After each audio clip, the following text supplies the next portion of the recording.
আজকে আমরা সেই টাকার মালিক পেয়ে গেছি। আজকে তোমাদের সামনে আমরা সেই টাকা ওনাকে হস্তান্তর করব। আমরা চাই আসেন, আপনি যিনি টাকা পেয়েছিলেন উনি হচ্ছেন আমার স্কুলের একজন অভিভাবিকা। আমরা ওনাকে ধন্যবাদ জানাই। উনি যখন টাকাগুলো হাতে পেল তখন তরতর করে কাঁপতেছে একেবারে। তখন আমাকে দেখে বললেন যে স্যার আমি এই টাকাগুলো পাচ্ছি। সমস্যা নেই, টাকা রাখেন। আমরা সেই টাকাগুলো অনুজ কালেকশনের দোকানে রেখেছিলাম। প্রথমে ফেসবুকে ছেড়েছি, এরপরে আমরা ফেস্টুন লাগিয়েছি। আজকে উপযুক্ত প্রমাণ সহকারে একজন এসেছেন। উনি আসলে ব্যাংক থেকে 70,000 টাকা উত্তোলন করেছিলেন।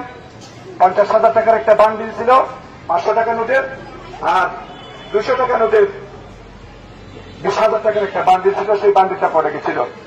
তো তার ব্যাংক স্টেটমেন্ট আমরা তুলে এনেছি, দেখে প্রমাণিত হলো যে ওই দিনেই টাকা তুলেছেন এবং ওই দিনেই আমরা টাকাগুলো পেয়েছিলাম। তো শিক্ষার্থীরা, আজকে থেকে তোমাদের কাছে আমাদের একটাই মেসেজ, যে কোনো কিছু পাও, সেটা 1 টাকা হোক, সেটা 2 টাকা হোক, সেটা 10 টাকা হোক, সেটা 5 টাকা হোক, পাওয়ার সাথে সাথে মালিককে দেওয়ার চেষ্টা করবা। আর মালিক না পেলে আমাদের এখানে জমা করবা, আমরা যথাযথভাবে তাকে মালিক খুঁজে ওইগুলো হস্তান্তর করবো।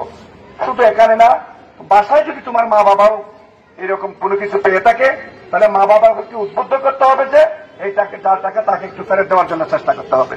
ঠিক আছে? এই মেসেজটা প্রত্যেকের বাসায় গিয়া পৌঁছে দেবা। এখন টাকা হস্তান্তর হবে।